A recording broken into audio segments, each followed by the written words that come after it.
బాధపడినివ్వు. రేపు తన అత్తారింటికి వెళ్ళాక తన భర్త అత్తమామలు దొరుకుతారు. అప్పుడు మనల్ని మర్చిపోతుంది.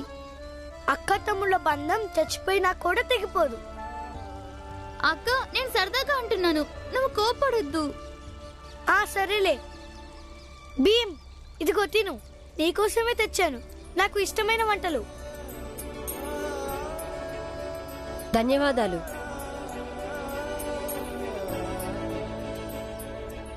నేను వెళ్ళనిక భీమ్రావుని వదిలిపెట్టడానికి.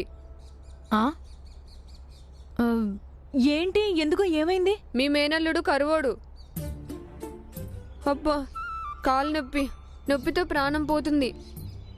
కానీ మీ మేనల్లుడు అవకాశం దొరికినప్పుడు ప్లేట్ ఫిరాయిస్తున్నాడు. అబ్బా, అసలు ఏమైంది? ఇట్రా, నా దగ్గరికి రా. ఏమైంది? నీకు భీమా చాలా మంచి మిత్రుడు కదా. భీమ్కి దారిలో వాడు అక్కలు కలిశారు. వాళ్ళు వాడి కోసం ఏదో తినేది తెచ్చారు. అసలు భీమ్ వీడిని అడగని కూడా అడగలేదు. చూడు పిన్ని. లేదు లేదు, భీమా ఇలా చేయడం నాకు అస్సలు నచ్చలేదు బాబు. సరే, ఏం పర్లేదు. మీరిద్దరూ నాకు చెప్పండి, మీరేం తింటారు. నేను అత్త కలిసి మీకు వండి పెడతాం. కానీ భీమా ఇలా చేయడం ఏం బాలేదు. అమ్మా, నువ్వు కూడా వీళ్ళలాగే ఆలోచిస్తున్నావా? నేను అందరి కోసం భోజనం తీసుకొచ్చాను. మనం అందరం కలిసి పంచుకొని తిందాం.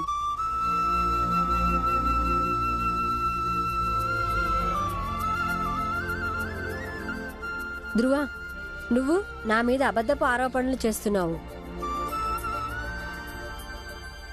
ఏం పర్వాలేదులే. భీంబాబు,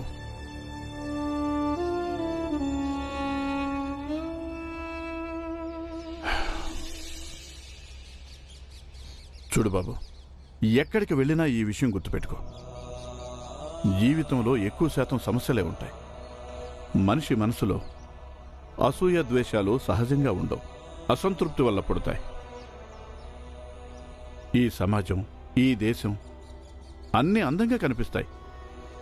కాకపోతే మనిషి మనసులో ఈ అసంతృప్తి అనే భావం అంతరించిపోవాలి అంతే. నాన్నా, ఈ విషయంలో నేను ఏకీభవించను. ఎందుకంటే మీరు ఏదైతే చెప్తున్నారో దానికి వ్యతిరేకత అనేది ముఖ్యమైనది. ఒకవేళ అందరికీ సరిసమానమైన అవకాశాలు ఇంకా పైకి ఎదగడానికి సాధన చేస్తే అప్పుడు ఎవరి మనసులో నేను అసంతృప్తి ఎందుకు పుడుతుంది? ఇప్పుడు అర్థమైంది. సేటు గారికి ఇంకా మన ఊర్లో వాళ్ళందరికీ మన పోరాటం చిన్నది, కానీ మన దృష్టిలో మాత్రం మన పోరాటం పెద్దది. ఎందుకంటే మనుషుల మధ్య అవసరాన్ని బట్టి సమాన పంపకాలు జరగడం లేదు. ఒకరు ఒక చోట తిండి లేక చచ్చిపోతున్నారు, ఇంకొక చోట కొందరు తిండి ఎక్కువే చస్తున్నారు. ఒక చోట చదువుకోవాలనుకునే వారి కోసం విద్యాలయాలు లేవు, ఒక చోట విద్యాలయాలు ఉన్నాయి కానీ దాని లోపల విద్యార్థులు ఉండరు. ఒక చోట పాలని మురికి గుంటలో పారబోస్తుంటారు, మరొక చోట పాలు లేక పిల్లలు ఆకలితో చచ్చిపోతుంటారు.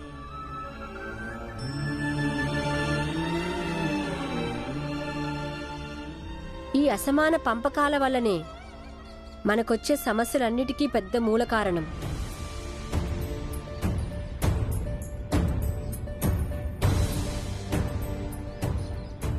ఇప్పుడు జవాబు చెప్పన్నయ్యా. భీం చెప్పింది నిజమే, ఇంకా ముఖ్యం కూడా.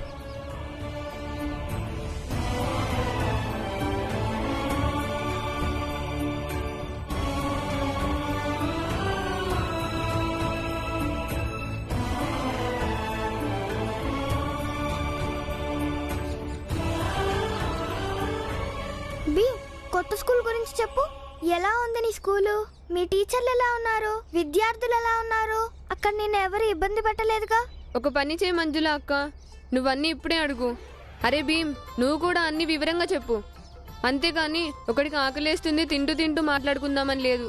అడుగు అడుగు, చెప్పు భీమ్.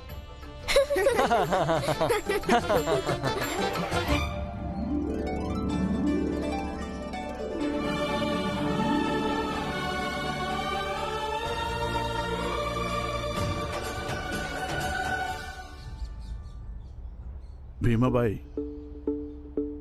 ఊరోళ్ళు అందరూ కలిసి కుట్రలు చేస్తున్నారంట.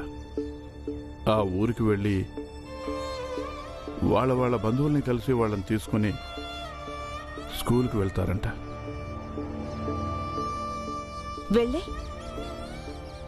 వెళ్ళి మన భీమ్ని స్కూల్ నుంచి తీసేయిస్తారంట.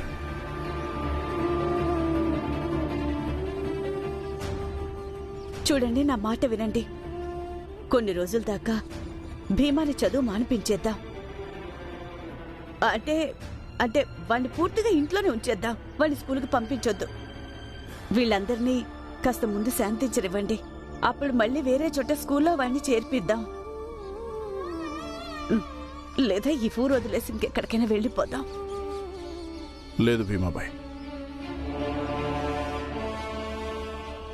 బంగారానికి మెరుపు రావాలంటే అగ్నిలో కరగాల్సి ఉంటుంది.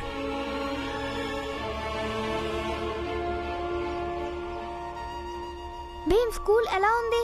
అక్కడ అమ్మాయిలు కూడా చదువుకుంటున్నారా? లేదక్క, మేం చూసాంగా, మాకు అక్కడ ఒక్క అమ్మాయి కూడా కనిపించలేదు. నేను మీ అందరికి నీళ్లు తీసుకొస్తాను. అయ్యో అక్క, ఆగక్క. అక్కడ చాలా మంది అమ్మాయిలు చదువుకోవడం చూశాను నేను.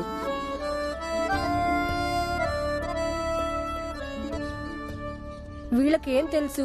వీళ్ళు పని వెతుక్కోవడానికి వెళ్ళారు. నేను స్కూల్ లోపలే ఉన్నానుగా. అనుకున్నాను భవిష్యత్తులో మంజుల అక్క లాంటి అమ్మాయిలు ఎంతో మంది చదువుకుంటారని. ఇంకా తెలుసా అక్క, ఎప్పుడైతే అమ్మాయిలు చదువుకుంటారో అప్పుడు అబ్బాయిల్ని కూడా చదువులో వెనక్కి నెట్టేస్తారు. నేను బాధపడకూడదని అబద్ధాలు చెప్తున్నావా? లేదక్క, ఆ సమయం వస్తుంది. అప్పుడు అందరూ మాట్లాడుకుంటారు అమ్మాయిలు అద్భుతాలు సృష్టిస్తున్నారని.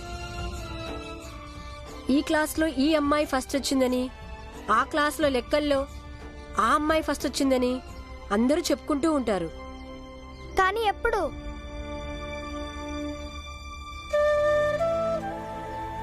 బాలాన్నయ్య, పొరపాటున నేను మంజుల అక్క మనసును ఎంతగానో బాధ పెట్టాను. కానీ వెళ్తూ వెళ్తూ తను ఒక మంచి ప్రశ్న అడిగి మరీ వెళ్ళింది. మన అబ్బాయిల్లాగా అమ్మాయిలు ఎప్పుడు చదువుకుంటారని.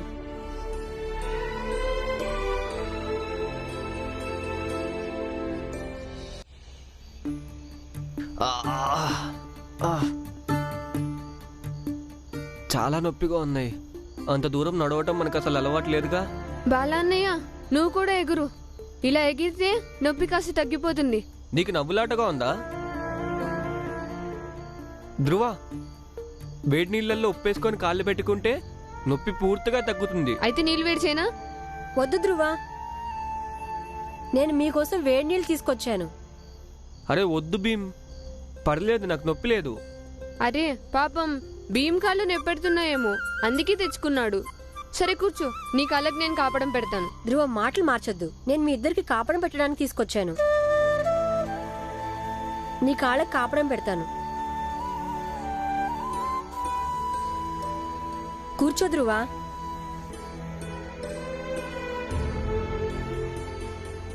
ఒకవేళ స్కూల్లో వదలటం మీ ఇద్దరి కర్తవ్యమైతే గనక మరి మీ ఇద్దరి కాళ్ళకి కాపడం పెట్టడం నా ధర్మం.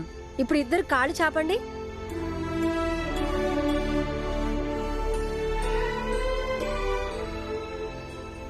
ఒకరి పట్ల ఒకరు ప్రేమగా లేకపోతే ప్రపంచంలో ఏ అనుబంధాలు సఫలం కాలేవు.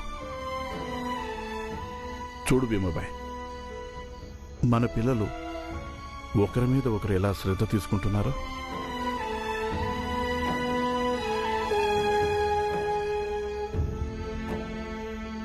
అవును, ఈ విషయంలో చాలా సంతృప్తిగా ఉంది. ఇప్పుడు ఒకవేళ నేను చచ్చిపోయినా సరే వీళ్ళందరూ కలిసిమెలిసి సంతోషంగా ఉంటారు. మధ్యలో నువ్వు చావు గురించి ఎందుకు మాట్లాడుతున్నావు?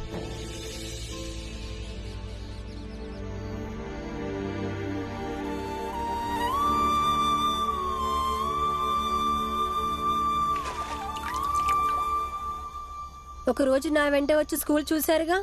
ఇక నేను గురువు గారితో పాటు వెళ్ళిపోతానులే. ఇప్పుడు మీరు నాతో పాటు స్కూల్కి రాకపోయినా కూడా. భీమ్, మాకు మా ధర్మం ఏంటో తెలుసు. మేం వస్తాము. మేం రాకుండా మమ్మల్ని ఎవరూ ఆపలేరు. సరే బాబు సరే, ముందు కాపడం పెట్టనివ్వు.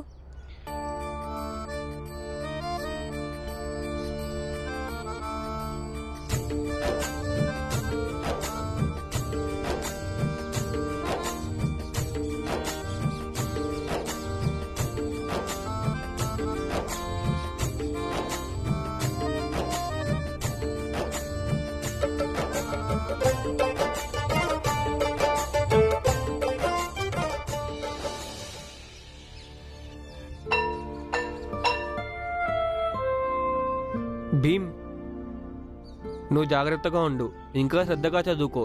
మేము ఇక్కడే పక్కనే తిరుగుతుంటాము. ఈరోజు మేము పని వెతుక్కోము. ఒకవేళ పని మమ్మల్ని వెతుక్కుంటూ వస్తే అప్పుడు చేస్తాము. నమస్కారం గురుగారు. చల్లగా ఉండండి. పద పదన్నయ్య.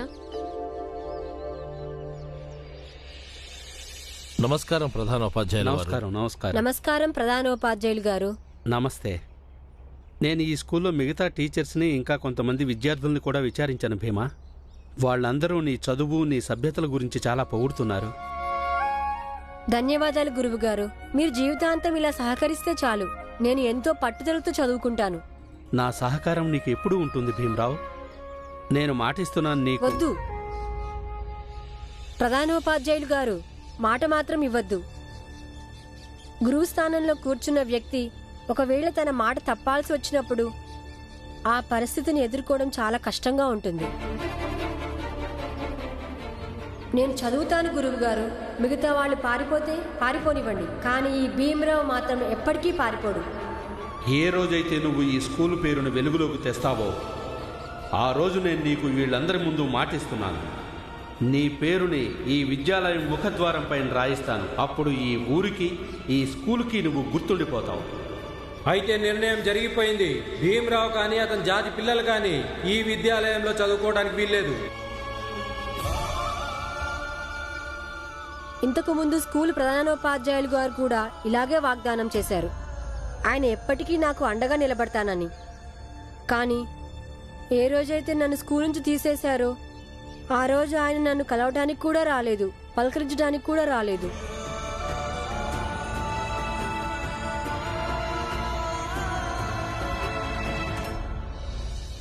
నేను ఒప్పుకుంటాను, ఆయనకి ఏదో నిస్సహాయత ఉండొచ్చు, కానీ ఆయన ఓదార్చడానికి కూడా రాలేదు.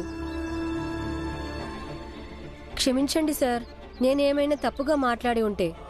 మా నాన్న చెప్తారు అది మాటలకి స్వతహాగా విలువ ఉండదు అని. నిజానికి ఆ మాట ఎవరు ఇస్తారు, ఇంకా ఎంత నిలబెట్టుకుంటారని. దాన్ని బట్టి ఆ మాటలకి విలువ ఉంటుందట.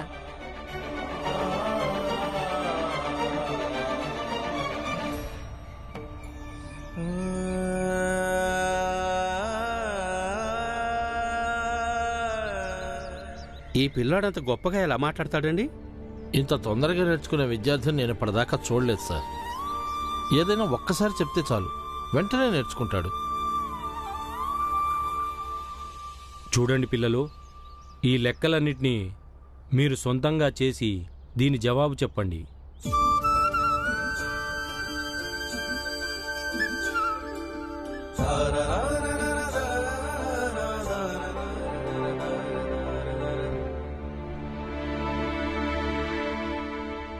లెక్క అయిందా? ఎక్కువ సమయం లేదు. అసలు టైం ఏమీ బాగలేదు. ఆ తక్కువ జాతి అబ్బాయిలు మన గ్రామంలోకి వచ్చి ధైర్యంగా చదువుకొని నేర్చుకుంటాడా? అది కూడా మన పిల్లల పక్కన కూర్చొని. మనం చూస్తూ ఊరుకోవద్దు.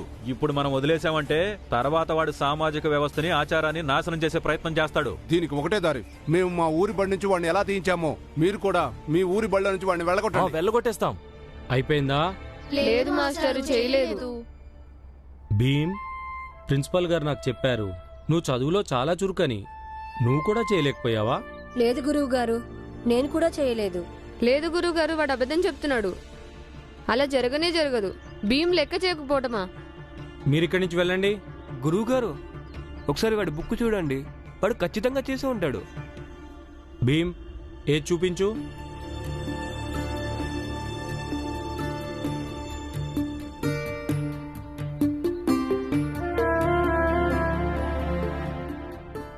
భీమ్ లెక్కలు చేసేశాడు, ఇంకా జవాబు కూడా సరైంది.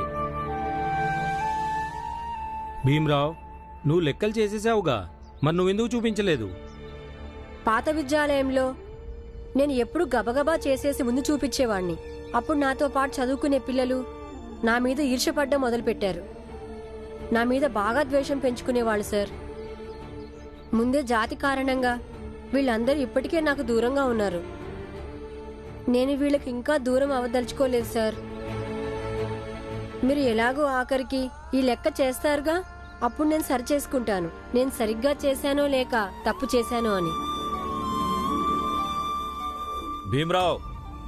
భీమరావుని బయటికి పంపించండి. భీమరావు ఇక్కడ చదువుకోవడానికి వీల్లేదు, వాడిని బయటికి పంపించండి. భీమరావు బయటికి రా.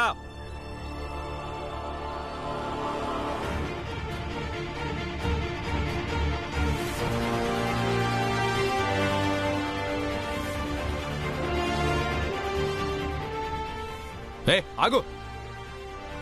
గురుగారు, భీమరావు ఇక్కడ చదవడానికి వీల్లేదు. అరే, ఇదెక్కడ అన్యాయం? భీమరావు చదువుకోవటానికి ఎక్కడికి వెళ్తే మీరందరూ వాడిని అక్కడి నుంచి తీసేయిస్తుంటారా? భీమరావు ఇప్పుడు ఇక్కడి నుంచి ఎక్కడికి వెళ్ళడు. నేను ఇక్కడి నుంచి ఎక్కడికి వెళ్ళను, ఏం జరిగినా సరే.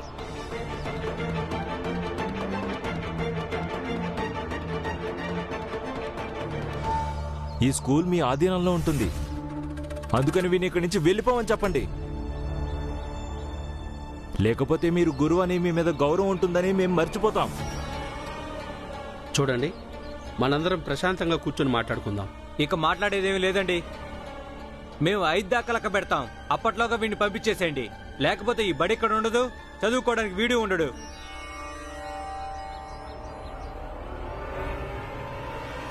ఒకటి,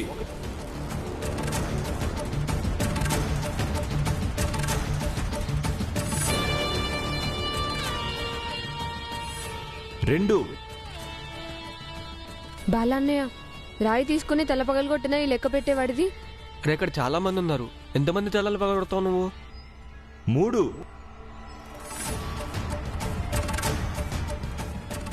4,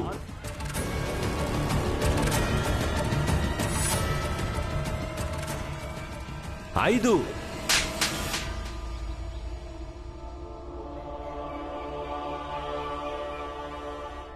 చదువులో తరగతిలో అందరికంటే మొద్దువు నువ్వు.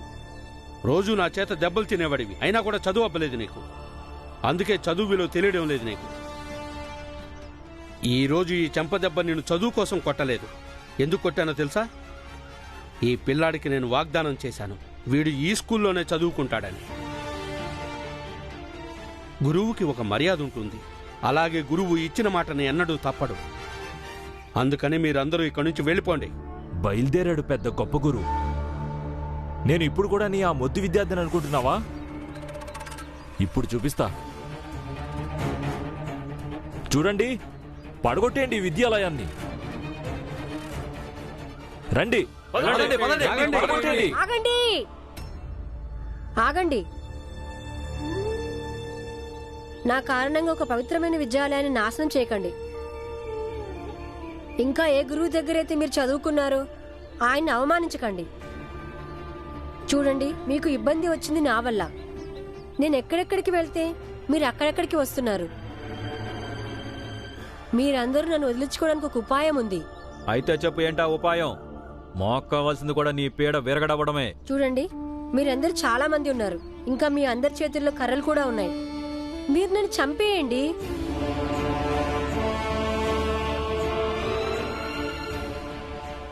ఒకవేళ నేను బ్రతుకున్నానంటే తప్పకుండా చదువుకోవడానికి వెళ్తాను. అదే నేను చనిపోతే అప్పుడు మీకు సమస్య ఉండదు. భీమ్, ఆగో. చూడండి, మీరందరూ నేను చెప్పేది వినండి. భీమ్ ఇక్కడ వినయంగా చదువుకోవటానికి వచ్చాడు, అలాగే చదువుకుని వినయంగా వెళ్ళిపోతాడు. మీరు వాడిని చదువుకొని చాలు. అదీగాక మీరు పెద్ద కులం వాళ్ళు. మీ చరిత్రలో, మీ జీవిత సిద్ధాంతంలో చిన్న కులం వాళ్ల మీద దయ చూపించడమే ఉంది. మీరిలా చేయొద్దు. లేదు గురువు గారు, నాకు ఎవరి దయా దాక్షణ్యాలు అవసరం లేదు. బడికి రావడం, చదువుకోవడం అనేది నా హక్కు. దీనిలో ఎవరి దయ చూపించాల్సిన అవసరం ఏమీ లేదు. చూసారా సోదరులారా, ఎంత పొగరబోతు పిల్లడో వీడు. నా మాట విని వీడిని ఇక్కడే చంపి పారేయండి, లేకపోతే వీడు గొంతు మూతపడదు. అవును, ఇక నా గొంతు ఎప్పటికీ కూడా మూతపడదు. నేను చచ్చిపోతే రేపు ఇంకొకరు పుడతారు. ఎందుకంటే మా నాన్న చెప్తారు, మన చుట్టూ ఉన్న జనాలకు ఎలాగైతే వాళ్ళ జీవన హక్కుల గురించి అవగాహన వస్తూ ఉంటుందో అలాగే మీకు వ్యతిరేకత పెరుగుతూ ఉంటుందట. ఎలాగైతే సమానత్వం అనే భావన పెరుగుతూ ఉంటుందో అలాగే ఈ గొంతులు కూడా ఇంకా పెరుగుతూ ఉంటాయి. నేను ఈరోజు ఈ బడి గుమ్మం తొక్కగలిగాను, ఇక విద్య దాకా కూడా చేరుకోగలను. మా నాన్న చెప్పారు, మీకు ఇంకా మాకు మధ్య ఏదైతే అగాధం ఉందో కేవలం దాన్ని విద్య మాత్రమే పూడ్చగలదట. భీమ్ భీమ్ భీమ్